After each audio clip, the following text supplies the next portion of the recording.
Okay, so our third presentation for the morning is Roots of Terrorism and War, Economic Interests Meet Machismo. Dr. Myriam Miedzian is the author of Boys Will Be Boys, Breaking the Link Between Masculinity and Violence. And he walked through walls, a 20th century tale of survival. And co-author of Generations, a century of women speak about their lives. Dr. Miedzian's blogs on political, social, and cultural issues appear in several online publications, including the Huffington Post. They can be found on her website, myriammiedzian.com. So, whenever you're ready, it would be best if you, are you okay with being up here? Or? Oh yeah, no, I like to be Okay, good. But the mic is the mic for my height. It's, how would you like this? More like what? I don't know. Is it on now? Yeah. No, not especially. I've got it not. Okay. All right. You know what? If you speak into the mic and just speak, okay. Speak normally and see how it is. Okay. Can everybody hear me? Way in the back? Yeah. Yep? Okay. Yes. Okay. Very good. Okay.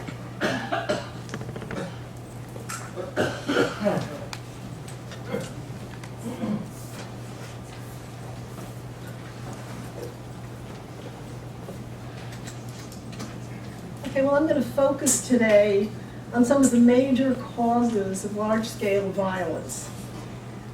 We've all been horrified by Newtown, by Columbine, and the other mass murders that have occurred in this country, as we should be. We should also be horrified by our homicide rates, the highest of any advanced industrialized country, even now. According to the FBI Uniform Crime Reports, 500,000 Americans have been murdered between the mid-1970s and now. However, terrorism, genocide, warfare are still on a different scale. In the 20th century, according to some estimates, close to 200 million people have been murdered. I'm not committed to that particular statistic. Maybe it's 150 million. Whatever, you get it, right? And that doesn't even include the wounded, of which there are many, many more. So what I want to do is focus on the economic factors that interact with macho values to play a major role in the occurrence of these wars, genocides, and terrorism. I'm going to start out with the economic interests. And of course, one aspect of the economic interest is the selling of weapons, which often includes creating the demand for weapons. Now, the author, researcher, peace activist Norman Cousins, in his book, The Pathology of Power, uses a very, what I would call, colorful example of this. He describes a Sir Basil Zaroff, an armaments super salesman. In the late 1800s, Zaroff goes to Greece and sells the Greeks the then first available military submarines. The Greeks are thrilled to have these submarines to defend themselves from their traditional enemies, the Turks. Well, shortly thereafter, they find out that after he went to Greece, he went to Turkey. And he got the Turks into a frenzy over the menacing Greek submarines. So guess what? The Turks ordered some submarines too. Excuse me, I need something to lean on. So let me assure you that it's been this way. I know that we're all aware now of the involvement of money in wars, genocides, etc. It's always, I mean, as far back as we can go, it's been that way. Of course, once wars are started, huge profits are made. The Krupp weapons manufacturer were a long-standing German weapons company, the largest in the world at the beginning of the 20th century. They also bought 3 German newspapers, and they became close friends of Kaiser Wilhelm, the king of Germany, I guess that's the right English word. And he provided, and they provided Germany with its World War I weaponry. Now, before I say anything more about World War I, I just want to make it clear that I'm well aware that there have probably been 50, I don't know, maybe 100 or more books written on World War I. I'm just giving you a snapshot of World War I. They're really based on a widely accepted portrait of Kaiser Wilhelm and his role in that war. Wilhelm was the grandson of Queen Victoria, spent a lot of time visiting England as a young man, and he became very obsessed with the British Army, Navy. He wanted a navy as large, for Germany, as large as the British had. He wanted German power, dominance, and prestige to equal that of England. He was very, very concerned about this.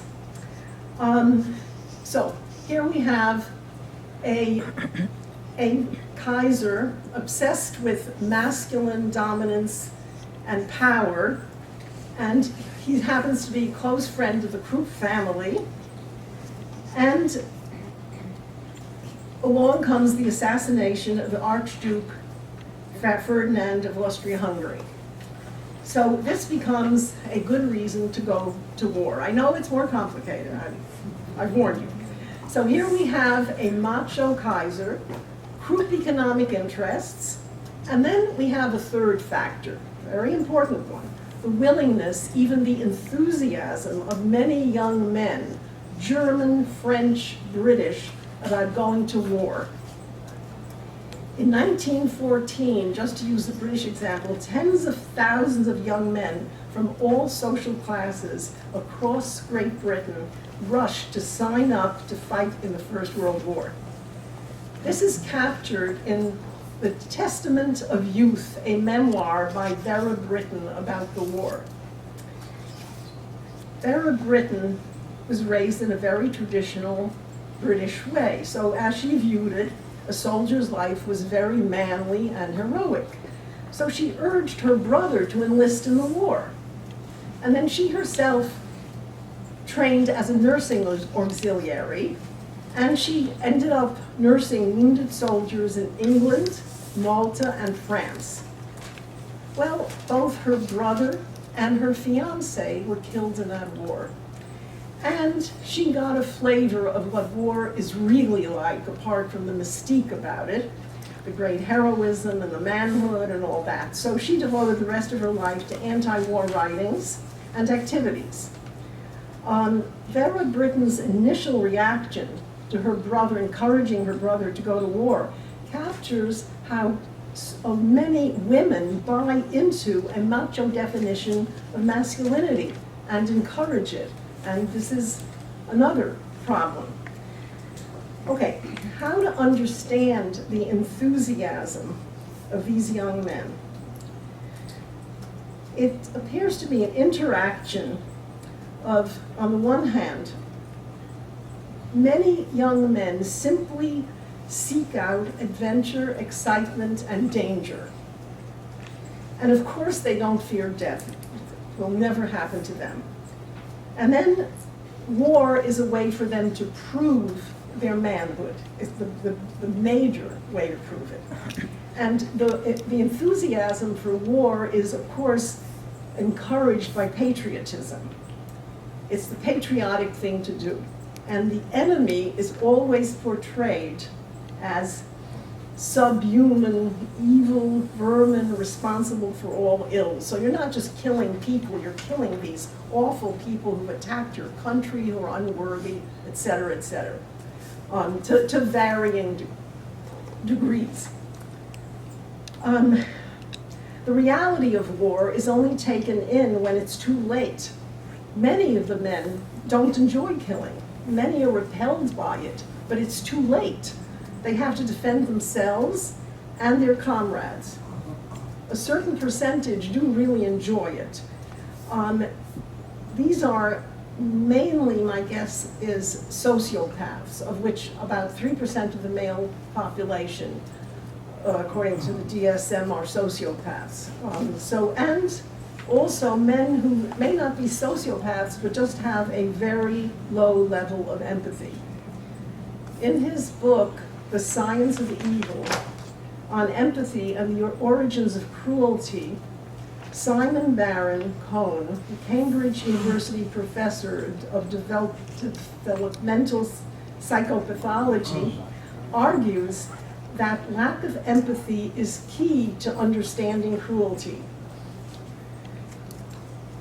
His research suggests that about 1/3 of humans are very empathic, 1/3 are medium empathic, and 1/3 are very low in empathy. And while parenting and socialization play major roles in these differences, he points to underlying biological differences between people, and also between men and women with respect to empathy. On average, women score higher than men. But having said that, I just want to make one point that is true of everything here, that some men are more empathic than some women. But a larger percentage of women, if this is correct, and there's other evidence for it, are empathic. Everything here, all the differences between males and females that have come up here are statistically significant. Nothing is universal. I hope that's clearly understood. Military training, of course, focuses majorly on repressing empathy and desensitizing the young men who go to war. And you have the camaraderie, everybody's doing it, and it's approved by the authority. It's even desired. The whole country is rooting for you. In her 2011 book, The Male Brain, Luann Brezendine, MD, professor of psychiatry at the University of California Medical School, writes, and I quote, "Men have larger brain centers for muscular action and aggression. Men also have larger processors in the amygdala." I have no idea if I'm pronouncing that. Amygdala, thank you. Thank you. I knew it wasn't right. Which register fear and trigger protective aggression. Brissendine, however, goes on to say something. It's really interesting. She says, I quote, "Rather than being immutable, our brains are much more plastic and changeable than scientists believed a decade ago. If a boy is raised to be a man, by which he means a macho man, then by the time he becomes an adult, his brain's architecture and circuitry already predisposed that way are further contoured for manhood. Men have to be strong, brave, independent. They suffer pressure to suppress their fear and pain, to hide their softer emotions. The research shows that these brain circuits will architecturally change to reflect this emotional suppression." So this is to me, a very, very interesting point that she makes. There's a biological factor there, but it can be changed, molded by the environment. And there is in recent years been so much research on the brain. It's still early, but it's compared to 20, 30 years ago. It's amazing how much we know now.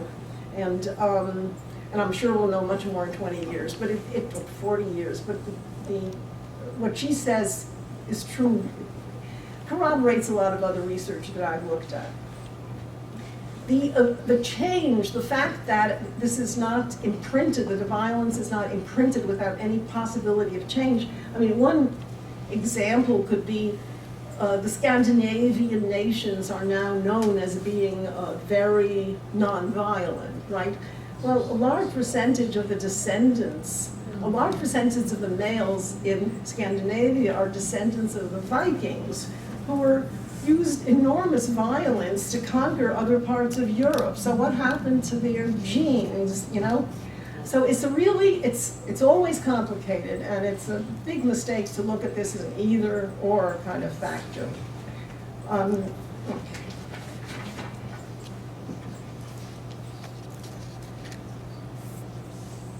So, just to quickly summarize, so we have the interaction of war prophets, power-obsessed leaders, and young men eager to go to war.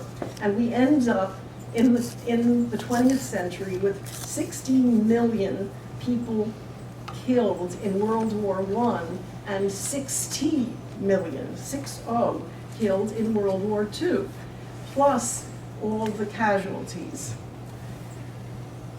It is very difficult to see World War II as anything but an outgrowth of World War I.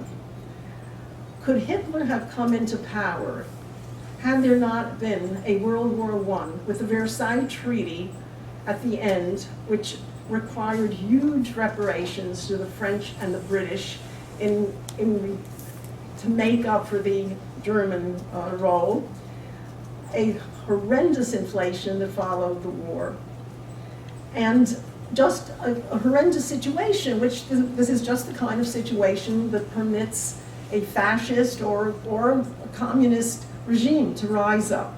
And of course, it was very convenient. There was a nice group of Jews in Germany, so they did it all. They were blamed for the loss of World War I. They were blamed for the inflation. The Jews were responsible for all of it. Facilitating factor.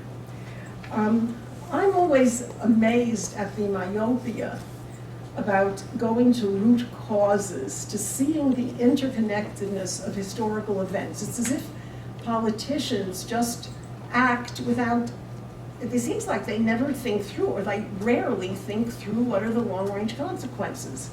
So let's take a look at the Middle East now. Oops.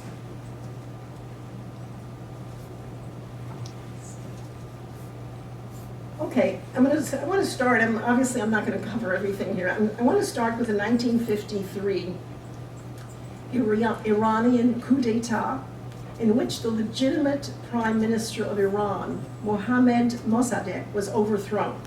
This was carried out by the CIA with the backing of the United Kingdom. Mossadegh wanted to nationalize the oil, which was in the hands of a company now known as BP, British Petroleum. And he wanted to use the income to better the living conditions of the Iranians.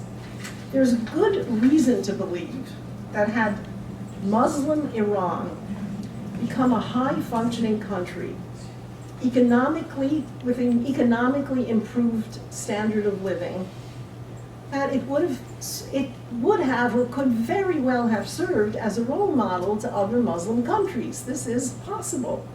Instead, the US and the British reinstalled the Shah, the heir to the Pahlavi monarchy, and they helped develop Savak, the secret police, which was tortured, murdered, kidnapped, the horrendous police that supported the Shah.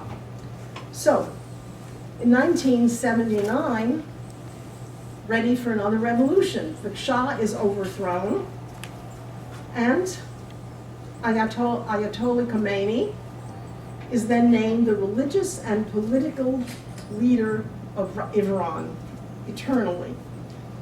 I guess that means for life. So we have, instead of the role model of a high-functioning Islamic country with separation of mosque and state, which is what would have happened under Mossadegh, we now have a role model of Islamic extremist clerics running the country. If you want a more detailed analysis of this, read New York Times correspondent Stephen Kinzer wrote a book called All the Shah's Men, subtitle An American Coup and the Roots of Middle East Terror. He's not the only one who sees this. Of course, we can never be absolutely sure of this, since it's a sort of counterfactual, but there's a very good likelihood that it would have been a different story if Mossadegh had not been overthrown. Okay, now let's take a look at our war in Iran. Financial interests first. Well, there's the oil, and there's Halliburton. You mean war in Iraq? Pardon? What did I said Iran. Right. Oh, I'm sorry. Thank you. Okay. War in Iraq, yes. Financial interest, oil, Halliburton.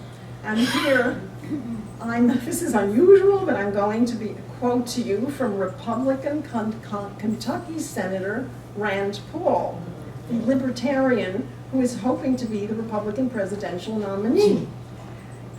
This is what he wrote, or maybe I think he said it in a speech some years ago, before he became a candidate. Okay, I quote, "In 1995, when Cheney, who served as Secretary of Defense under Bush, was interviewed about why, during the Gulf War, the United States didn't go into Baghdad and get rid of Saddam Hussein,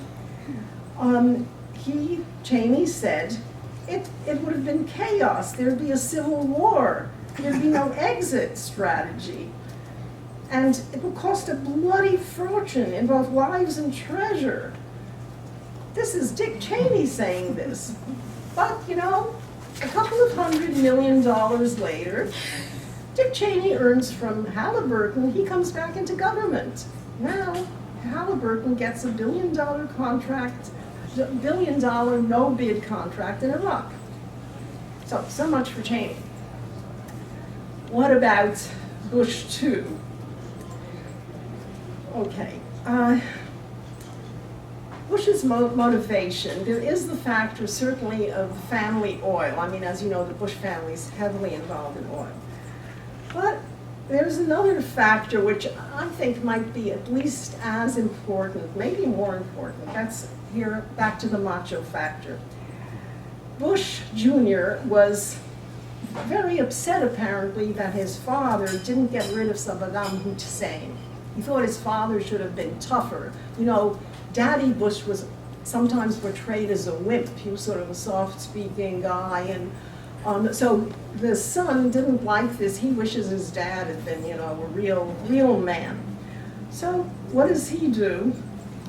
He attacks, and he attacks Iraq, and he's going to go all the way, get rid of Saddam Hussein, finish the job his dad didn't do. And then, shortly thereafter, after a very brief, big victory, he arrives on an aircraft carrier, dressed in a flight suit with a huge sign that says "Mission Accomplished" behind him, and he proves what a strong, tough guy he is. Okay. Here come the ladies, excuse me. But writing in the Wall Street Journal, Lisa Schifrin praised Bush for appearing not only, I quote, really hot, unquote, but, quote, credible as a commander-in-chief, but mostly hot, quote, unquote, as a virile, sexy, and powerful guy. So here we are again to the max, women buying into this atavistic, macho concept of masculinity. By the way, what was really outrageous about Bush II's carrying on like this, he went AWOL for an entire year during the Vietnam War. When there was a real war, he wouldn't go near it. Okay, that's an aside. Okay, so his mission accomplished in Iraq included 2 million Iraqi refugees, about 500,000 Iraqis killed, a country in complete disarray, a war viewed by Muslims as one more example of American imperialism and interference in Muslim countries. His false reasons for starting that war were unfortunately accepted, but initially by a majority of Americans. So here we go again. A lot of young men enlist. They're very upset by 9/11, they're patriotic, and they're excited to go off to a great war adventure. So we have the trio again, the economic interests, the macho leader, and the young men who can't wait to go. And in this case, we also have many young men who really just enlist for economic reasons. There are so many of them are unemployed, desperate for work, they can't get a job, and so they just enlist because they have no other, they see themselves as having no other alternative. 4,500 Americans were killed in Iraq. Many, many more are physically and or psychologically injured. And all of this has cost an absolute bottom figure. It's really much more of $1 trillion. So here we have fertile ground for ISIS. Hatred of American aggressors against Muslims, horrendous dictators such as Saddam Hussein and then of course Gaddafi also are gone. Extreme chaos in Iraq and also Libya, and again I'm leaving out other countries. And of course the other factor, a different factor, Syrian macho dictator Assad, who cannot give up the slightest bit of his power and slaughters his own people. Well, it's a different twist. So,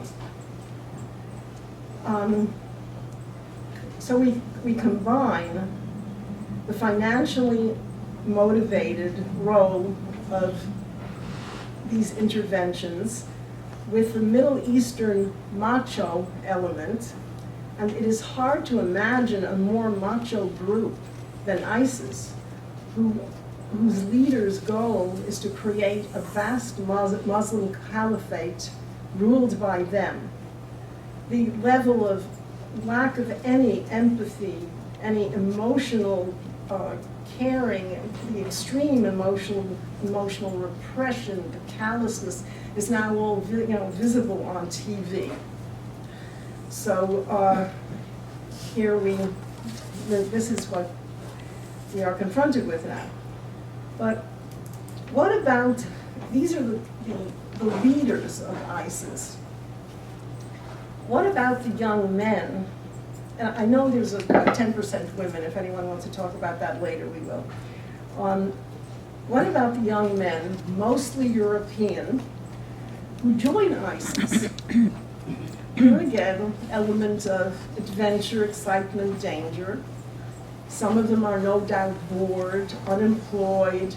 Some do have criminal records, but some are professionals, very successful professionals. They're angry because they feel they're discriminated against in the European countries. They view the US and Europeans, some of the European countries that got involved with us, as aggressors against Muslims. And they also detest the European culture. Now, until now, whatever I've talked about has been based on research that I've looked at. But now let me just share a hunch with you. And my hunch is that many of these young men are very threatened by the status of women in the West. In the Mediterranean Muslim countries, to varying degrees, women are entirely controlled by their fathers, brothers, and husbands. They have really virtually no right to any decision-making on their own.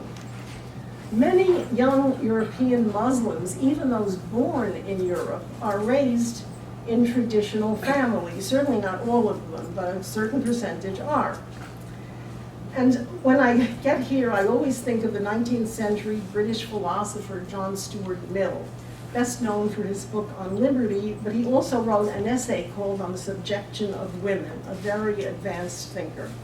In it he wrote, "A boy may be," and I quote, "the most frivolous and empty, or the most ignorant and stolid of mankind. But by the mere fact of being born a male, he is encouraged to think that he is by right the superior of all and every one of an entire half of the human race," unquote. So my guess is that for some of these young men, it's a difficult privilege to give up. They're raised with it in their families, in their tradition, and they want to preserve it. They want to preserve the subservient status of women, and which is very difficult to do in Europe and Western countries.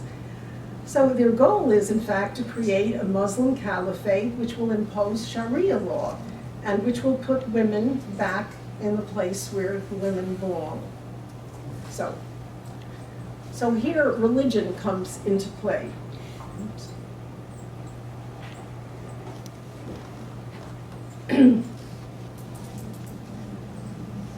Because this is, after all, their goal is to introduce Sharia law and to create a Muslim caliphate. So I want to read you a quote with respect to this, with religion, with the Muslim religion, from a recent Washington Post article by Salman Rushdie, the author of Satanic Verses.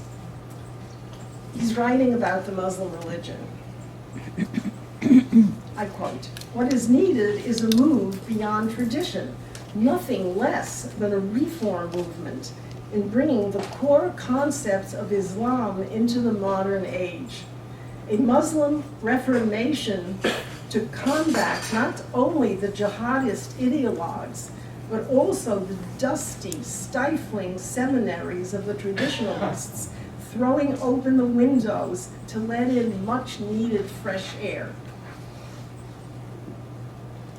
It is high time, for starters, that Muslims were able to study the revelation of their religion as an event inside history, not supernaturally above it." Very important.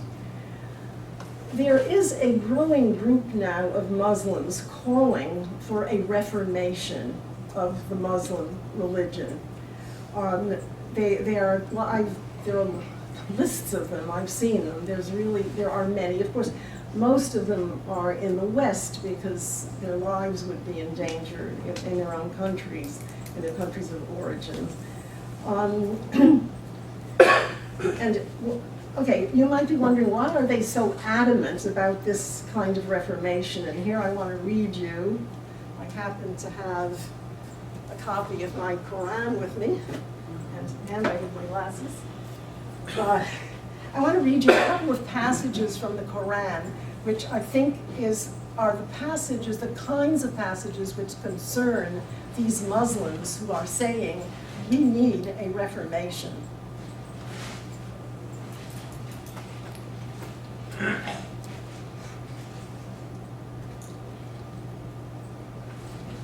Well, I'm just doing this in the order. Okay, this one is about women. Men have authority over women because God has made the one superior to the other. Good women are obedient. As for those from whom you fear disobedience, admonish them, forsake them in beds apart, and beat them. Then, if they obey you, take no further action against them." Okay? No. Okay, this is about Jews and Christians. "Believers, take neither the Jews nor the Christians for your friends. They are friends with one another. Whoever of you seeks their friendship shall become one of their number. God does not guide the wrongdoers." And then on the next page, oh, I'm sorry.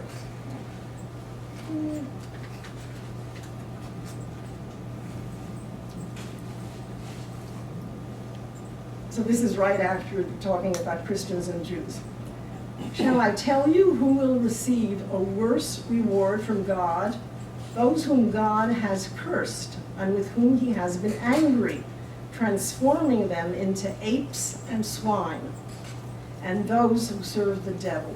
Okay, and I found this passage particularly interesting when I came across it because I'm very aware that among many Muslims, in Muslim countries, Jews are often referred to as apes and swines, or the children of apes and swines. And I always thought, that's why the swines, where did they get that from? And then here it is in the Quran. So that's where they got it from. Okay, now one more passage. "When the sacred months are over, slay the idolaters wherever you find them. Arrest them, besiege them, and lie in ambush everywhere for them. If they repent and take to prayer and render the alms levy, allow them to go their way. God is forgiving and merciful. And this is very much like what the ISIS people are doing, because they do apparently not kill if the Muslims in the countries they enter, the areas, repent, take on, accept their version of the religion, and if the women cover themselves, and if they're willing to pay, they get a lot of their money through the warfare from the people in these places that they enter. So this is why so many Muslims are very concerned about this. And I just want to say I'm well aware that there are many Muslims who don't go along with this. In fact, I have a book here called Taking Back Islam, in which some of these people try to say, oh no, the Muslim religion is a religion of love, there's no violence in it, there's none of it. And I don't want to go into that now if you want to talk about it more later, but these passages lend themselves to the kinds of behavior that ISIS exhibits. That's really all that I think these people are saying, and which obviously they're terrified by.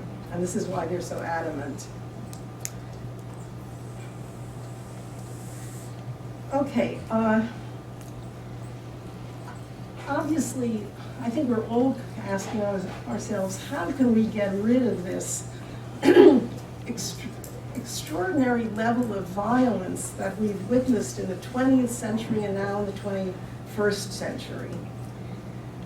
Well, these Muslims that I've just quoted, like Salman Rushdie, want to bring their religion into the 20th century. They want to reform it, and all of that sounds, I think, very good.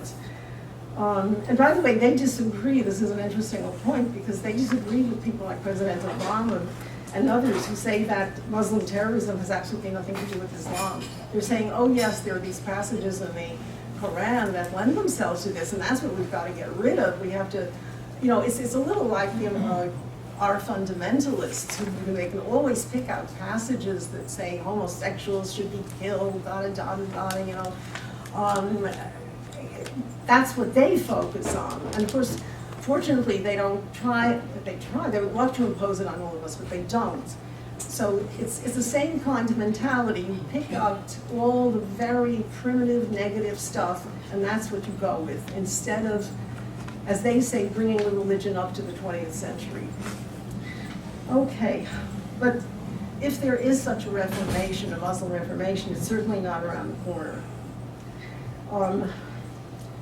Well, what can be done about the horrendous bloodshed? And it's not just in the Middle East. In the independent Republic of Congo, I think now it's about close to 5 million people have been killed, and also in other parts of Africa, millions. Well, one thing we can do is to stop supplying the weapons. We, the US, and also some other Western countries that facilitate all this bloodshed. And here I'm going to find myself quoting Rand Paul again. Okay, Rand Paul says, and I quote, most of the people on these congressional committees have $1 million in their bank accounts, all from different military industrial contractors. We don't want our defense to be defined by people who make money off the weapons. Hey, I find myself agreeing with this guy. Amazing. Okay, so definitely it's clear this country desperately needs major campaign finance reform. We need to go in the opposite direction from the Citizens United Supreme Court disastrous decision, and that change in the Supreme Court will only happen if obviously the people, several key figures of the Supreme Court are gone and replaced with people of a very different political persuasion. We can only hope that that will happen. But there's a number of nonprofits are working on a constitutional amendment demanding campaign finance reform, and it's already been approved in a number of states. So once again, it's not something that's around the corner, but it's something that could happen. It'll take a number of years, and let's hope that this happens. If it happens, weapons manufacturers, the war profiteers, wouldn't be able to buy our government, which is what they can do now. They wouldn't be able to buy members of Congress or the executive branch.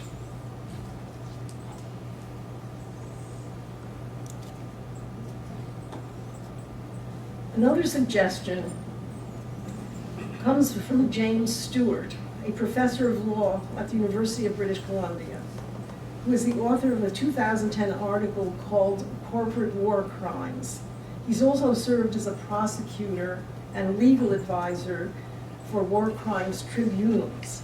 His main concern has been with African wars, but obviously his argument can easily be transferred to non-African wars. He argues that industries which illegally exploit natural resources in wartime should be held responsible for pillage and be criminally liable. The concept of pillage, meaning to rob and to plunder in time of war, pillage is a war crime. It's been enshrined in the Hague Regulations, 1907, the Geneva Conventions, 1949, etc.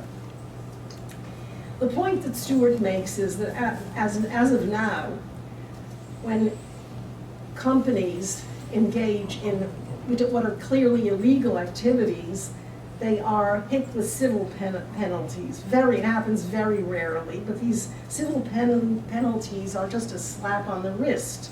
And he gives an example of when Shell Oil was accused of collaborating with the Nigerian government in 1993 to execute environmentalists and tribal leaders.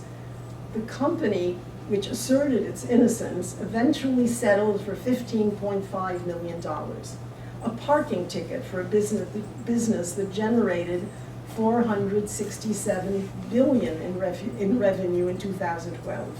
So basically he's saying criminal penalties will never, he's saying criminal penalties would be a deterrent, unlike these kinds of just financial penalties. Sounds like a good idea. Been quite a bit of interest in it. Stewart has gotten some awards, but again, it's certainly very long range. My own personal recommendations are also very long range. I am endlessly just amazed and horrified by the enormous disparity between human scientific achievement, our computers, our jet planes, our trips to the moon, modern medicine, which has enormously increased human lifespan, and then on the other hand, the enormously primitive social behavior, the genocides, the wars, the terrorism, and all the scientific achievement has been used to kill as never before. World War I was a big first of huge numbers of people killed by the tanks, the new submarines, everything.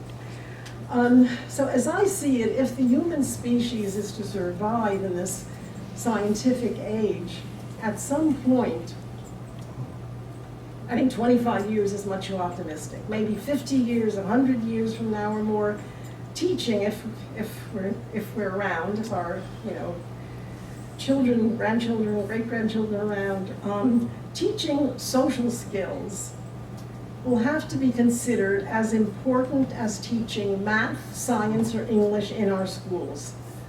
They will have to be taught starting in first grade or even kindergarten and continued for 12 years. I'm not talking about these programs, where, a school has, let's have a day of conflict resolution, let's do 1 week of anti-bullyism.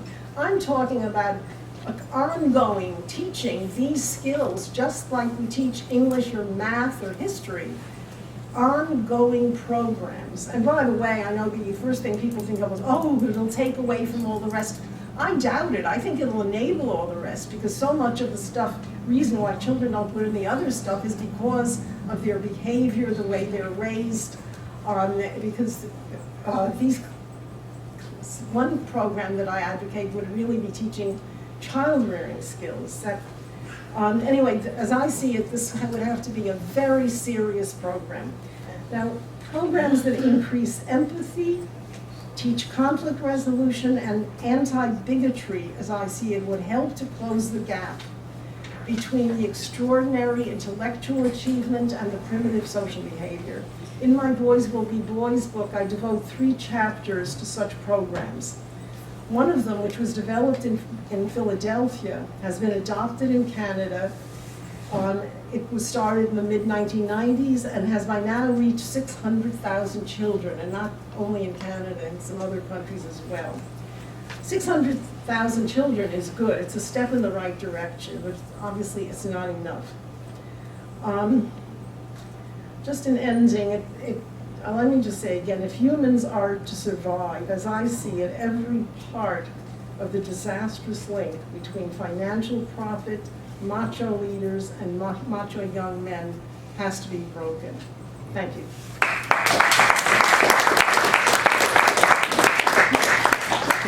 We have 15 minutes for questions. Okay. Yes. My name is Dr. Margaret Kind. You quoted me in your Boys Will Be Boys book, a couple of pages of the parenting and curriculum. What do you think, I'm going to focus, what do you think about Obama and Kerry's planned agreement with Iran? Do you think Iran could be trusted, or they will be like North Korea having bombs in 5 years? What is your opinion? You know, I don't really feel qualified. I mean, to give you my opinion, I don't really feel qualified on Please, that because issue. I'm very impassioned about it. I want to know whether I'm overreacting or whether other people. I mean, Well, you feel that it's the wrong direction, or wrong no. direction. If it, with the fact that they're teaching their masses death to America, that they negate their right to enrich uranium just by verbally. Look, there was a pilot, a nice guy, who took an airplane, nobody thought anything of it, took an airplane right into the French Alps.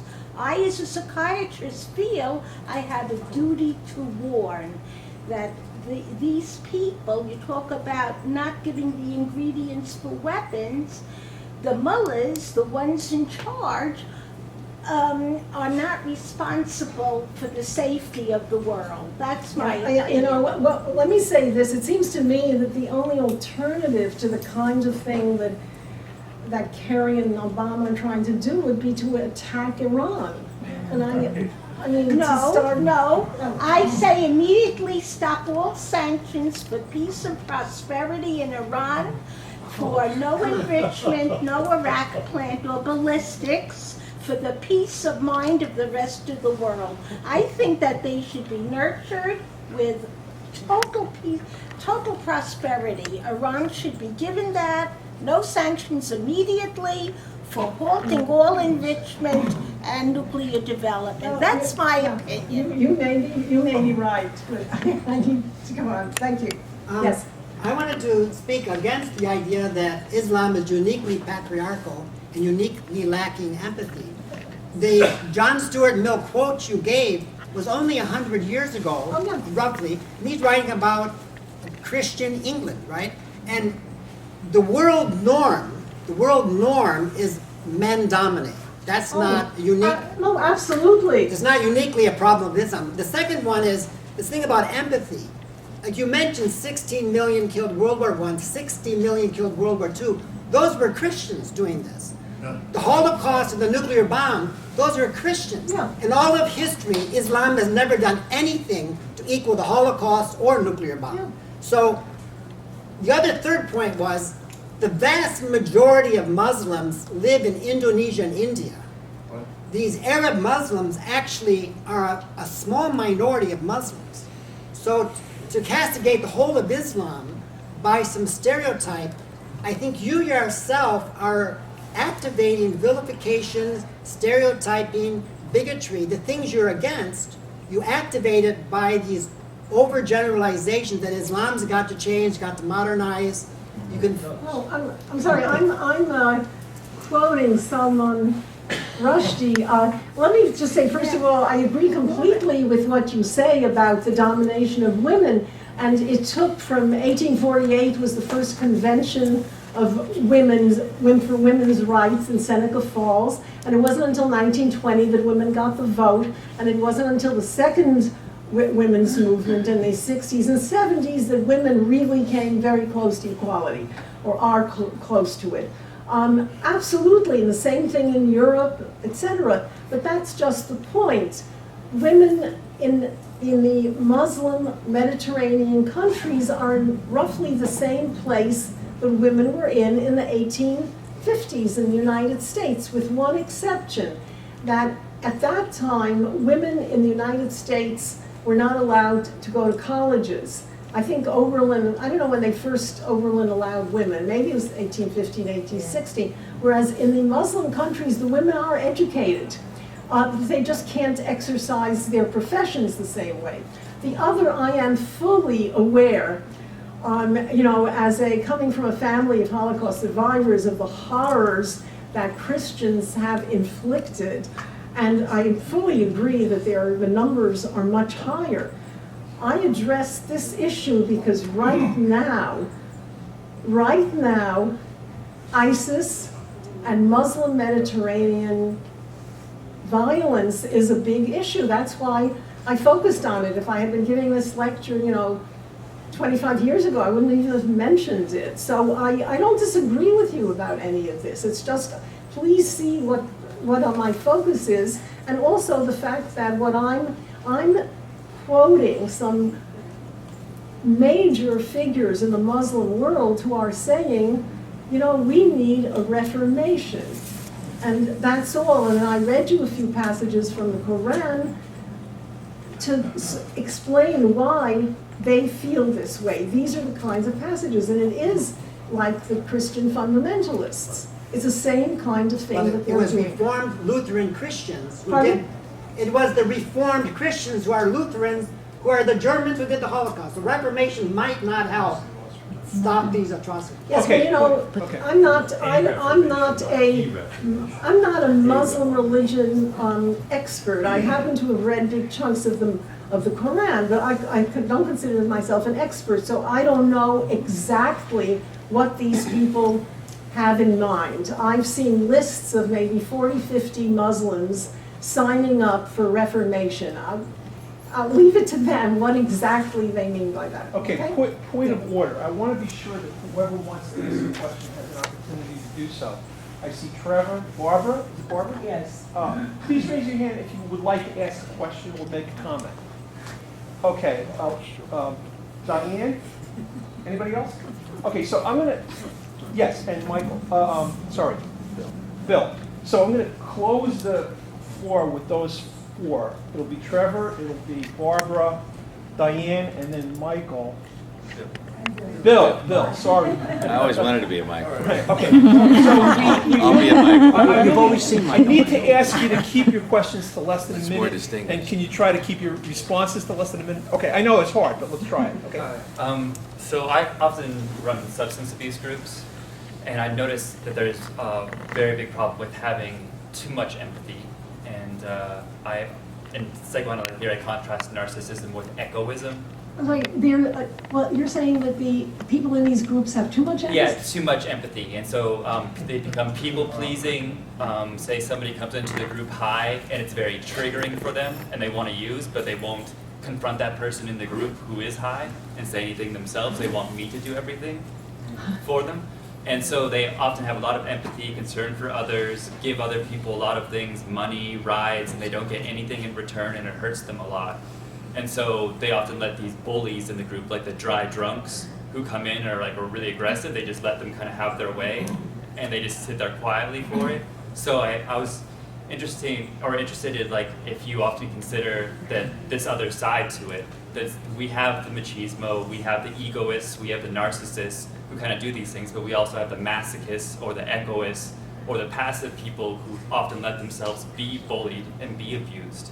And so, is there a two-sided quality to this dialogue and two-sided quality to this idea of child rearing and changing these behaviors? Okay, if I understand you correctly, tell me if I'm not answering your question. It seems to me that every time, right now, empathy is already a big thing. I mean, there's a lot of talk about it.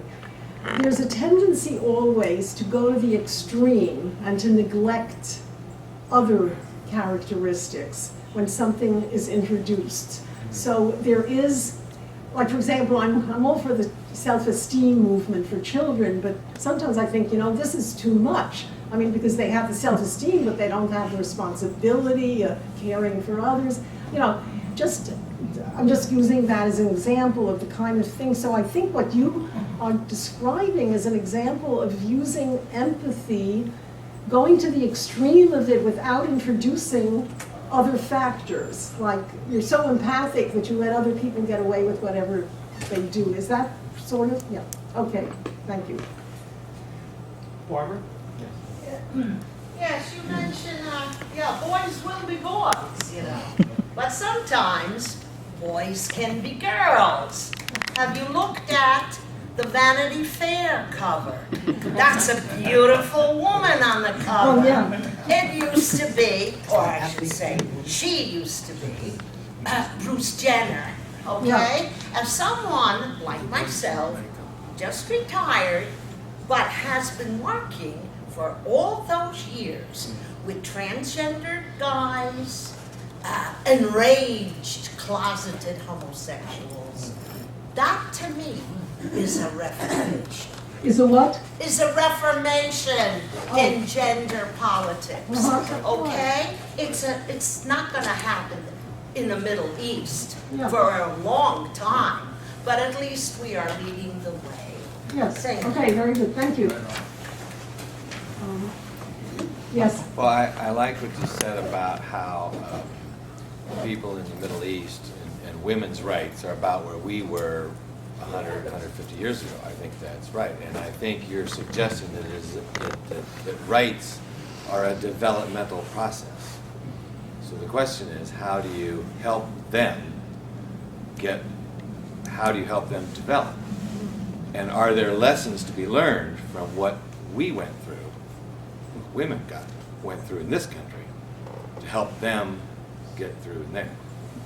Or is it something that they have to do themselves? Well, in some of these people who are calling, the Muslims who are calling for reformation, they'll say things like the West needs to lend its support instead of, and some of you probably won't like this, they'll say things like instead of just ignoring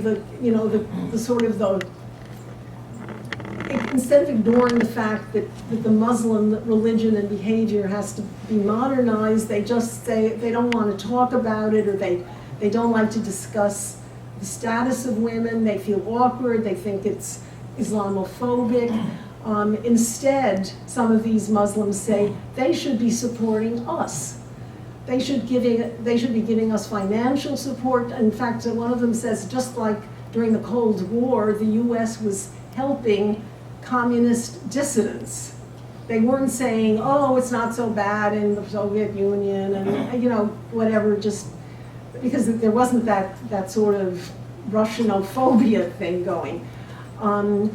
So in the same way, that's what some of these people say. We need financial support from others, and we need moral support, and we need the government support for a new Islam. And again, I'm not an expert in this. I've just been reading these people, and this is the kind of thing that some of them are saying. And I can't really go further than that. I don't know what else would help them. I mean, it's obviously the women who live in Western countries, Muslim women, many of them do have high degrees of freedom. I mean, well, the short of it is that a vast majority of Muslims just basically assimilate to the cultures of the countries they live in. They keep their religion, but they assimilate. I mean, actually now I think there's something like, there are 2 Muslim women in the French government. A huge percentage of Muslims in France, I mean, a large percentage are doing very well. They're doctors, lawyers, and they just live in the French culture and they've adopted it. So it's not a problem for their daughters. Obviously, they've moved on. But then there are those who try to keep up the traditional Muslim child rearing. And, there's a whole problem, and this is true in the US also, because I belong to an organization called Equality Now for Women, and some of these parents send their daughters back to their home country to undergo genital mutilation. And there's, in France, I know they imposed a huge penalty. I think they put her in jail. They imprisoned a woman who was doing genital mutilation in France. This was about 20, 30 years ago. But that still doesn't prevent a small percentage of Muslim parents from sending their daughters to whatever country they come from for that reason, or trying to force marriages on them and so forth. It's a small minority, but it's there. And,